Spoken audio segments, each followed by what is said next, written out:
Oh, we're starting right now? Yep. Sorry, I do this as it loads in. So, welcome back. This is series number 2. We have Hand Banana and Proyect XD. And to my right, you will see Energy, our special co-caster for tonight, who's been doing a great job with me. And hope you enjoy his casting. And please, if you enjoy the casting in general, give both of us some likes and subscribes. You can see right below both of us our Twitch, Twitters, and I also have a YouTube. So go and check all of those out and give some love to Energy as well. Appreciate that. Thank you. So we have started off this match, and you actually have some insight into to both of these teams. How was it? How are Ham Banana like? Did you find them to be a strong team? Yeah, they seem very well organized. It should be interesting to see how that plays out and what the real draft is for the NGS series. Yeah, so we should have a fun series between these two teams. We're in Division C match. In case people wondering, I saw someone at least ask chat about that.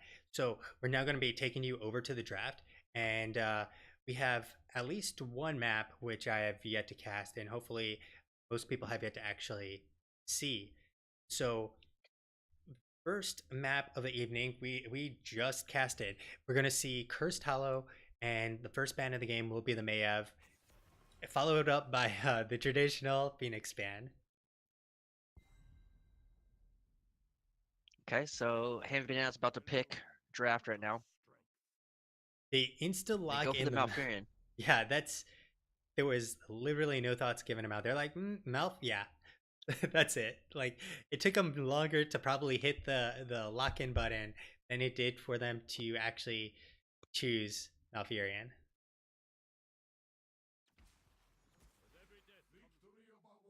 This is a blazing fast draft. We're seeing Hanzo, Stukov, and Kayak XD looking really, really strong with those two picks. They got boss control potential. They got Stukov, the other really strong support, but they're going to give up in the meantime Garrosh and Greymane. Garrosh and Greymane could be a potent combo as Greymane could one E onto the target in safety when they're thrown over to his team, and Malfurion can also root them in place. Yeah, very good wombo combo by them. Banana. They have a very strong uh, chance to pick off many potential candidates. Stukov and Hanzo being two of them, obviously. Yeah, Hanzo, if he ever gets caught out by that combo and is not near a wall, then he's dead. The good news is that Cursed Hollow has walls and walls and walls all around, and that means there's plenty of places for him to escape from. At the same time, Stukov gets a lot of lurking arm value because of how tight and small those places are. Yep, nice narrow choke points. Well placed scatter arrows are going to be the key for Stukov and Hanzo. Yeah, we'll see if they do opt for the full scatter build. I'm guessing they will. The Diablo, like the instant pick of, you know what, we're getting rid of him because there's so many walls for him to queue into.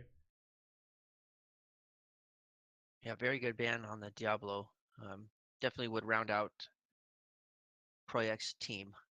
But interesting enough, Project actually banned KT. I don't know if that was such a good ban. Maybe they should have Yeah, probably maybe targeted a different DPS. I feel like in the world we live in today, for the current meta, Kel'Thas really doesn't have a place. The reason being is like you can pick up a Lei Ming who goes, absolutely bonkers and can poke that tribute really easily. Kel'Thas basically throws down his flame strike, which is easy to dodge, and that's it. Like magic missiles can endlessly interrupt. You can have no real need for a Kel'Thas.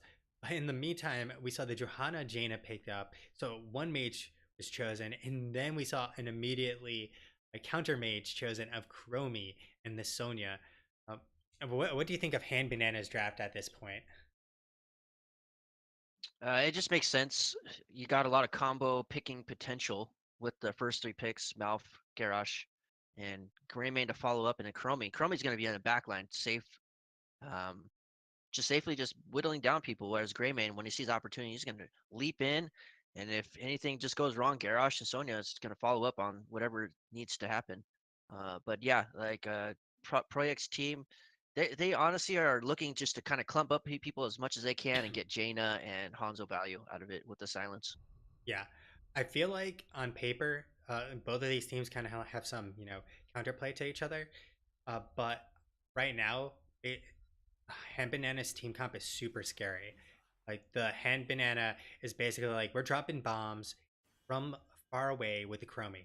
Um, if you try and fight us, we have a Greymane who can collapse in onto your Hanzo or onto your Jaina, and you have to go through the Garrosh and the Sonya.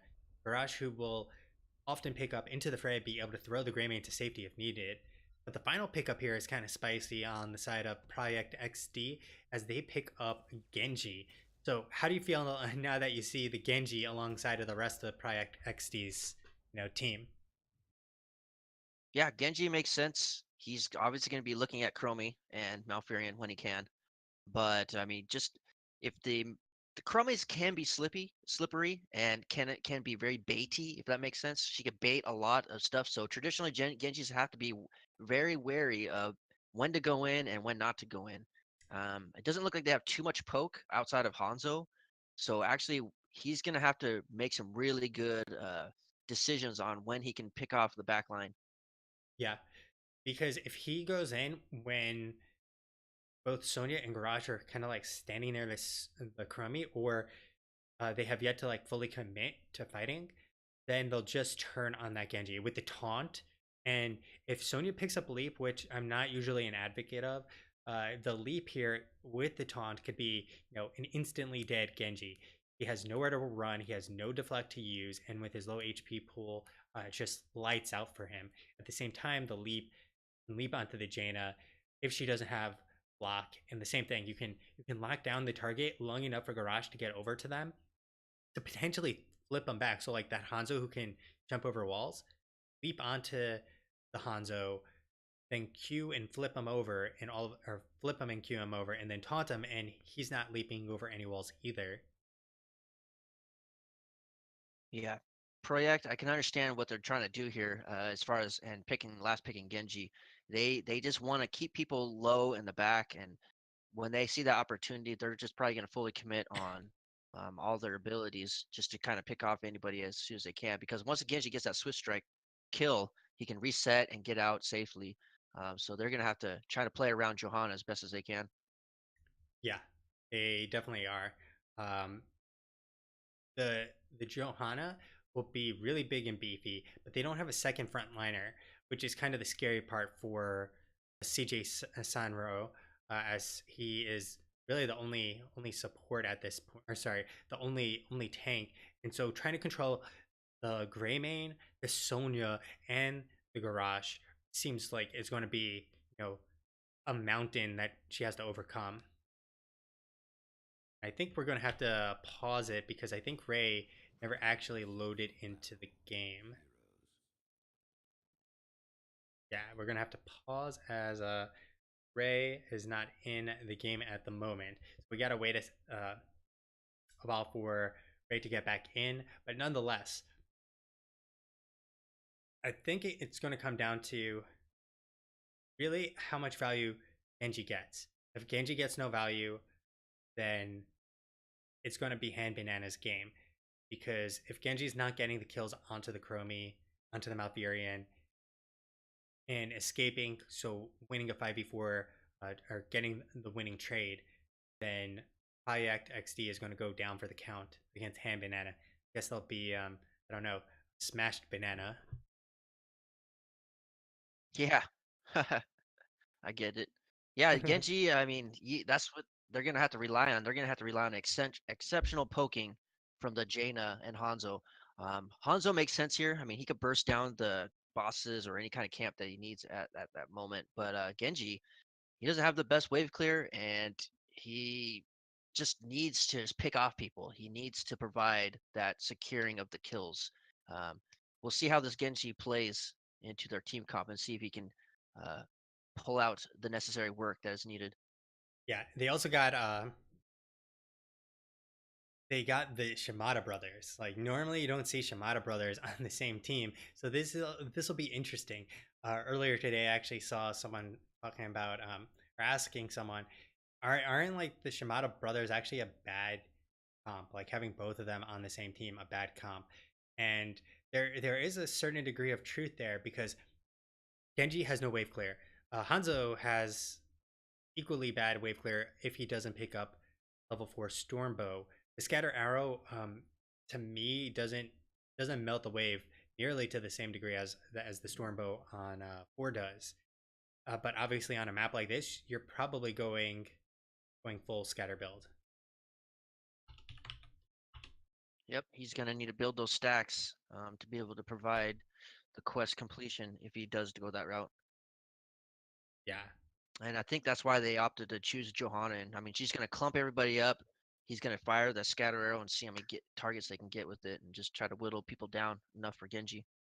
Yeah, and the thing with Hanzo is that he can drop bombs from far too.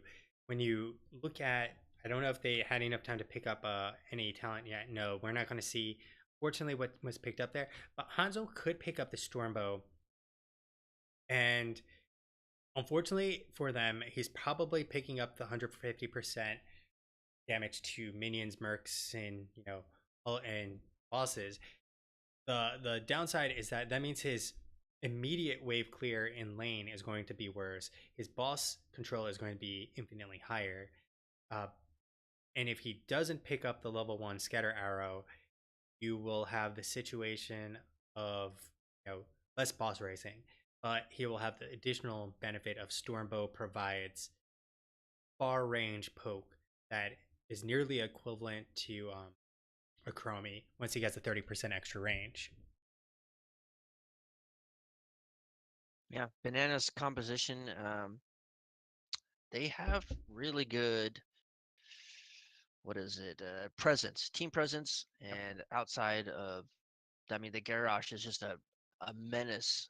You got to be careful about Garrosh sometimes, and I mean, on top of that, Sonya, she's gonna be their laner. I mean, she's gonna be providing the camps that they need, the laning that they need, while the rest of the team just kind of migrates to the necessary tributes. And I think, for the most part, I think the team fights on tribute are gonna dictate whether or not each team is gonna coordinate correctly. What's interesting in terms of talents, we're going to see the Jaina pick up the Winter's Reach. Uh, I'd say the majority of players aren't taking this anymore. They're taking the Globe talent at 1 because it gets you so much more sustain in the lane. And then, if I remember correctly, quest completion gives you spell power. Let me check and verify that I'm not talking nonsense here. But uh, it's interesting that he opted for that and said, to be fair, this isn't a map that you get a lot of globe control on because you can only get them from tributes and in the lanes are so far apart, it's hard to double up on them. On the other side, though, we saw Sonya picked up Tough as Nails, which against the current team, I don't really see too much value against. Ajana is ability damage, Genji is almost entirely ability damage, and Hanzo's majority of damage is going to be ability damage as well. I feel like Warpaint is going to be better through and through ultimately. Yeah. Outside of just poking a lot, I think that's why that she probably went the tough as nails. I mean, just because Hanzo, he needs to hit with his basic attacks to reset the scatter arrow cooldown. Genji can't really do too much with basic attacks. I mean, it kind of makes sense that they just don't want to get poked by basic attacks too much. But yeah, I think just or the healing would have been better. That's just my opinion. Yeah, it gives the thing Tough as Nails doesn't help you do bosses or merc camps. since it's only hero basic attacks. Now, to be fair, we also have the ability to take a siege camp nowadays by just dodging everything. And yeah, after you collect the 20 globes, you get 10% bonus damage on frostbite, which to me is much better. Now, to be fair, he's concerned about the fact there's a double front line, or potentially three frontliners with Greymane and Worgen form. And if you have the double front line, being able to get that extra safe poke could be critical. But that also means he's going to run out of actual mana in these team fights more than likely. Yeah, mana will have to be a big issue. Just have to be wary. Um, Basic attacks from Hanzo and Genji. I don't know if it's gonna be enough. They need that burst. I think that's why Jaina's in the mix. Yeah.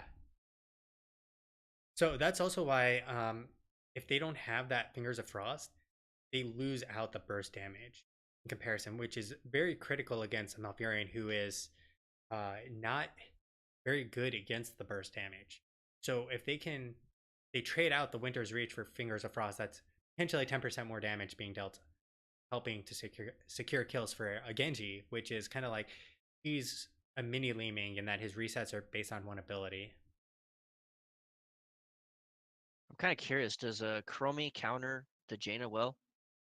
Yeah, they could if she can poke her. The downside is that Jaina is pretty mobile with her abilities. So it's not like a Gul'dan, it's not like a Li Ming who it's kind of toss him out from far, but you can often get the damage because she can't reach Romy anyways. And yeah, Chromie should be okay. The downside for Chromie is that there's not many frontliners, so it's going to be hard to actually poke as safe. The more frontliners you're up against, the easier it is to poke with a Q. The less frontliners there are, well, you have to get closer. And thankfully, though, she has two warm bodies to try and keep her safe. That's Sonya and the Garage.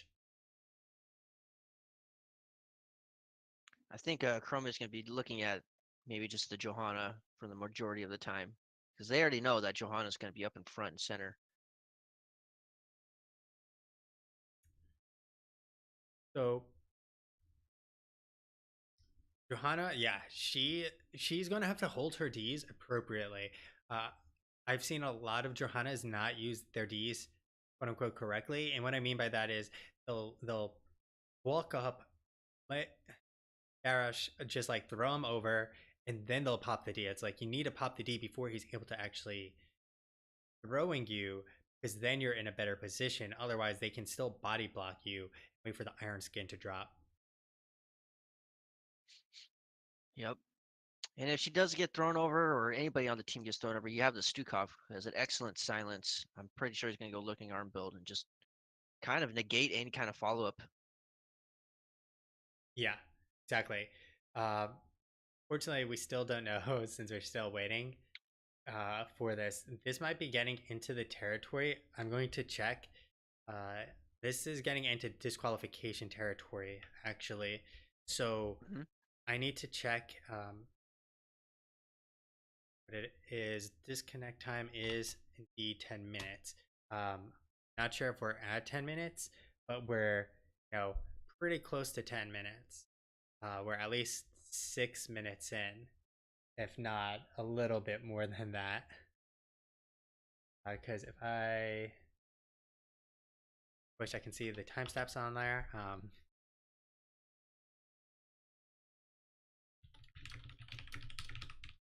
And we're still unfortunately waiting for I think R Ray from Hand Banana.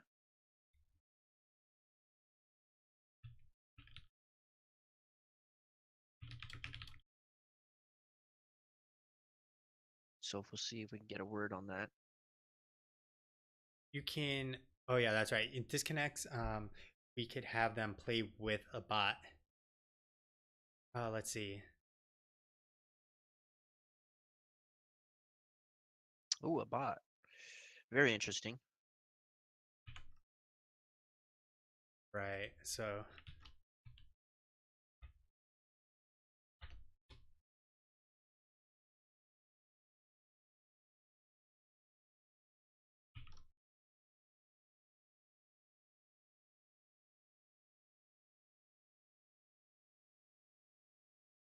So we have at least 7 minutes, and this is definitely going to be in the unpause category. So I'm pretty certain at this point 10 minutes have passed. I didn't start the stopwatch, unfortunately. So I'm going to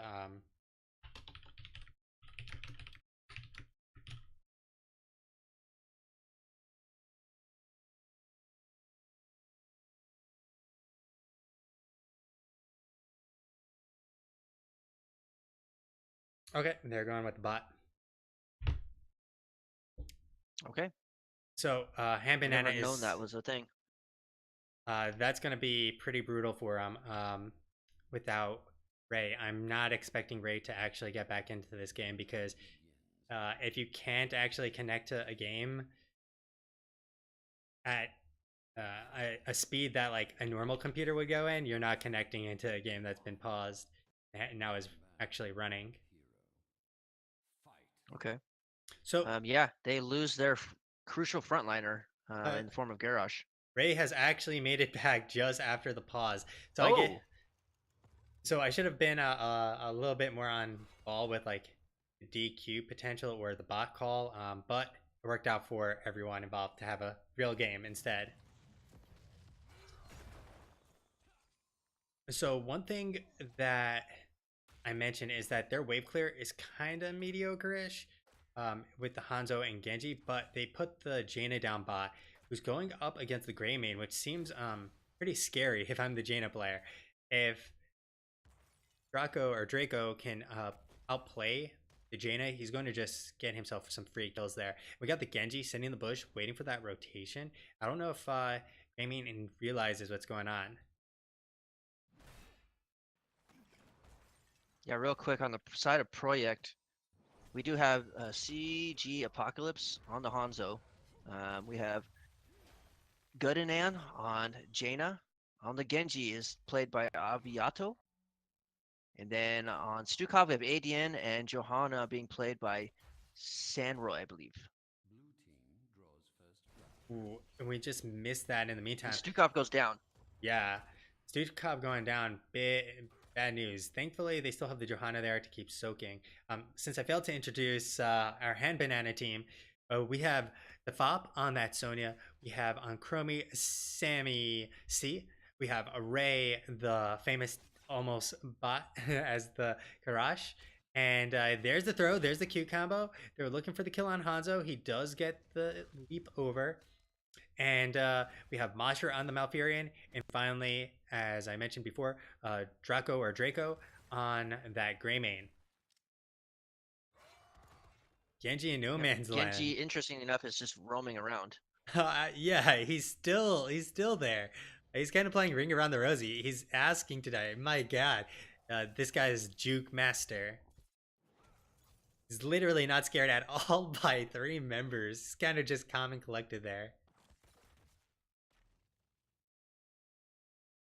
Yep. Traditionally, this is what you want to do with Genji, is just kind of reposition yourself in effective ways. You don't want to try to sit in lane too much. You just kind of want to cause a little disruptions here and there. Yeah, so we have the first tribute spawning very shortly. Unfortunately, it's not on Hand Banana's luck, but we have actually the 1v1 going on between Afiato and Defop. But we now have Chromie coming on in, but she's going to be poked on down from Hanzo in the meantime too. And so Hand Banana is actually in a little bit better position. They're going to give this up. They decided we're not going to fight for this. We're going to go and get pressure in the mid lane. How do Yeah, you we have feel three about members of that? Handband working on their camp right now. Their bruiser. Yeah, like how do you feel about just giving up a tribute and taking the night camp anyways? Based on their positioning and what's going on right now, it just makes sense. They didn't want to opt too much into a team fight. I think they just want to work on soaking. So it looks like they're gonna try to play it safe and slow. Yeah. The the only downside is that it puts additional pressure now on you and that you have to execute on the next tribute. If you don't execute on the next tribute, you're now in curse territory, which usually puts even more pressure on the opposing team. Ray throwing Johanna back towards her wall, not really throwing her into harm's way, more to safety, giving her a little bit of love there, giving to CJ It's like, hey, buddy, let me send you back to where you belong. So we now have the Can benefit of and Banana getting in position while sorry, Project XD is now having to rotate up into a more dangerous position. Genji going on deep there yeah, as hand banana. Ray goes in, and there's the silence zoning him out. We have Defop really deep there. Ray going back for the re-engage. The Fob should be able to come back in. The root not hitting anyone, but Ray is going on down. There's the Indomitable. Ray going really low, but they will trade kills right now, and they get themselves the tribute. But Defop will be next on the list to be dropping on the side of Ham Banana, and they are making themselves a banana sundae with those 2 kills. Yeah, very interesting exchange right there. They opted to have two of their members die for that tribute, but they are about even on XP, so it just made sense to everything that happened there. They were able to get Jaina out of the way, get the tribute, and then just reposition themselves back into the lanes. Yeah, and we'll have Proyect XD actually pick up this Bruiser Camp. They should hold off to play this optimally. They should be holding off on capping it until you know the tribute is coming up. Because what's happening right now is that Stukov is dying, and ADN is going to be worse for the wear as he's now going to be up for another 18 seconds, and this camp will be cleared up potentially before they really have to cycle down to that tribute. Yeah, Stukov caught out in the mid right there, and that's gonna be crucial for determining on what's gonna happen next on this team fight near the tribute. It looks like both teams are migrating to it right now, and everybody's gonna arrive Oh, on time. Stukov might be arriving a little bit late, Ray looking for but the throw. Garrosh looking to pick off Oh, this. there we Genji go. goes down, and this is actually looking really good for Hand Banana. They're like, hey, we're here to fight. This is gonna be ours. Come at us. Oh, over the wall. Alley oop kill. We're getting some big time plays coming out from Ham Banana. Ray making the plays, despite being on the dial up, can still make it happen. Yeah, Garrosh picks up the tribute, and the whole team just wants to get the eye, get some vision. They might actually look at this camp, Oh no.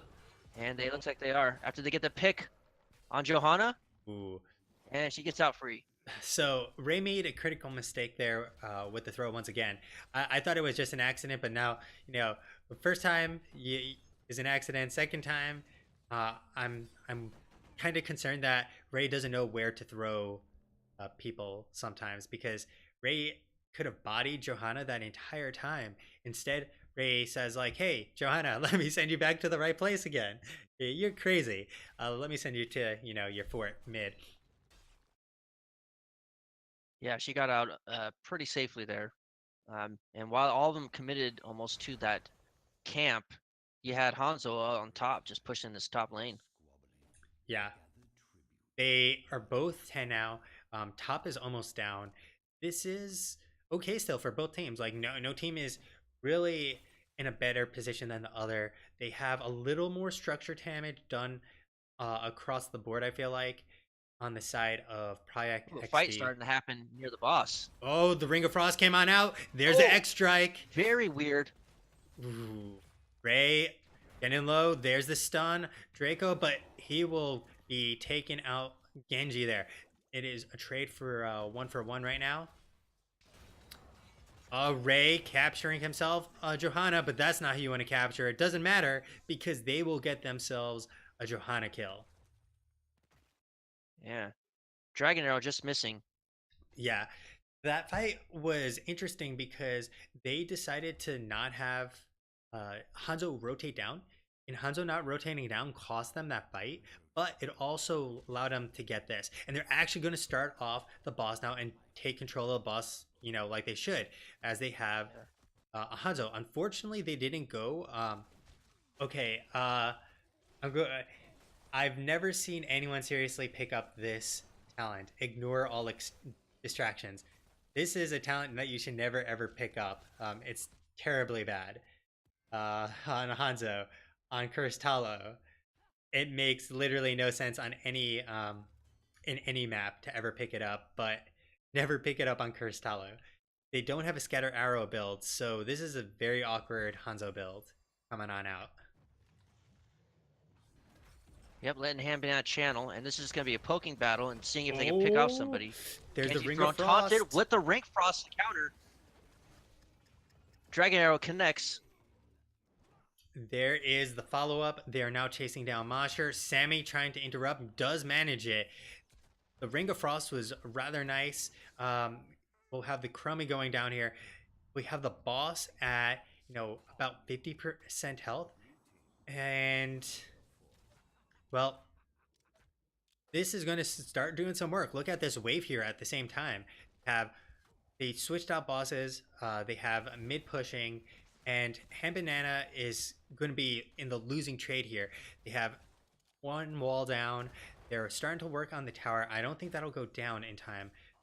Maybe it will actually. Yeah, they take one tower in the top lane, and they're taking fort mid. They're getting a lot of value out of this curse. In the meantime, Genji dealt with that boss. They're now pushing onto mid, but mid is a 5v4. This is really scary for Proyect XD. Oh, ADN! He will not be able to escape as we see Sonya come in and say, not in my house. We don't have the leap for the full Yeah, the power of effect. Sonya. Yeah, but Sonya with that poison spear and then mystical spear to follow up with that, so even more Qs, just deleted ADN. Yeah, Stukov, the Stukov is going to have to be a little bit more careful on trying to positioning, just because of the threat of Garrosh and Sonya is just so powerful. I mean, Stukov has no mobility, and he has to rely on this being on back line. Yeah, So very good awareness by the Sonya player. yeah, they got in a really great position to Q and just annihilate. The play there for Project XD would have been to kind of like dump your heroics to allow Stukov to disengage. Have between Sonya and Hanzo, you have double stuns, which is enough CC to prevent him from really chasing in on that Sonya.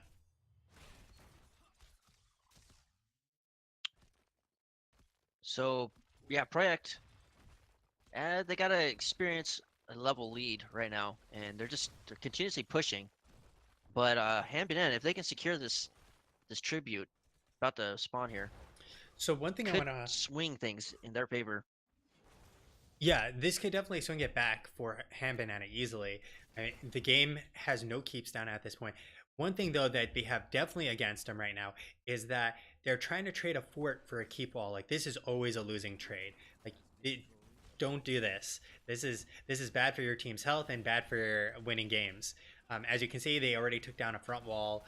They're taking down the gate, but ADN is in a terrible position again. There's the time loop. Oh no! Nice Say taunt. goodnight. Counter follow up by Jaina. Dragon Arrow connects. The blind goes out. No basic attacks happening. Good crowd control by the Johanna. And that's the 16 level 16 advantage there that helps them get 2 kills versus the 1 kill onto ADN. Oh no, but Games Sanro, well, he's pretty low. Backs out, and they get themselves a Jaina kill. They can now okay, we're getting the disengage from the Greymane. The bigger thing that I didn't get a chance to point out is that Chromie has only 20 stacks 13 minutes into this game. I do not believe Chromie will be able to complete her quest before the game ends. They will, however, not have enough members there. And because of the Jaina kill, they actually have to give this curse over to Han Banana, which is now time for Han Banana to really shine. Yeah, the crucial moment right here for Han Banana, and are they able to capitalize on it is what we're about to see.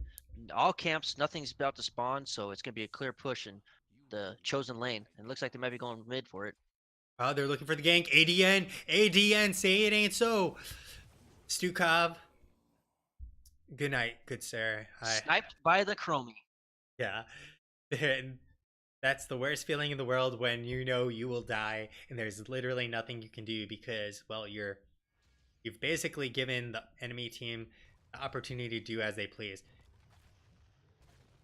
It's clear that Han Banana are taking advantage of Stukov's positioning. They've been targeting him as much as they can. Nice My taunt. God. I don't know if Johanna is tilted or she had an AFK, but she just stood there. Let Ray come on in. Oh, they're looking for another kill. There's the Ring of Frost, but it's not going to matter. Jaina, lights out for you. You can have your Icy Grave today, and they could potentially core here right now. Yep, actually they are more than likely going to look at that right now Oh, as Hanzo. Sonya has no cares and going in, ADN, come on in. looking to pick off the Stukov again, the root, The loving and another snipe. arms. Masher and Ray are Man, that super on Chromie. point with the combo, and then that gives Sammy the easiest W's in the world. And hey, I don't care if you're not getting Q stacks with Dragon's Eye, 25% more damage in the center. Lights out, baby. Very key picks by Ham Banana there. At first, they were just kind of losing the lanes, but then they realized, hey, we're gonna target your bad positioning, and they got some crucial picks in there and just swung it, and they rode that tribute all the way to victory. Yeah, and if you look through the DPS numbers, Genji, which we were talking about, kind of like, will he get value? Really didn't get value. Ultimately, he only had 14k damage. Like to not mock him, but Garrosh had more damage than him. I don't know the last time I've seen a warrior like Garrosh actually out DPS someone like a Genji, because there's nothing in his kit that like does that much damage. Well, he just kind of throws out Qs. He has a taunt, and it's all kind of like middling level or wet noodle hitting damage. And then at the end there, like Stukov being picked off so much, some of the lowest healing numbers across the board in general. But Masher, Ray, and then Chromie, they are super on point in their comms on the throws and the roots. This is uh Yeah, this is top tier top tier coordination there. Like I've seen plenty of teams kind of do those combos and who are on paper, master, diamond, and GM level and not even execute that combo appropriately. And so executing that is pretty nice, I gotta say. yeah, well coordinated team. Like I had mentioned, they seem to have very good team synergy and understand each other's positioning very well. Uh, Garrosh, obviously a force to be reckoned with when you don't have the mobility. And you saw clearly that Stukov paid for it. Yeah, indeed he did. And they're going to definitely need to kind of like have the pep talk with ADN and be like, dude, play much further back. And kind of like, when you think you're far enough back, you're not far enough back yet. Go even further back.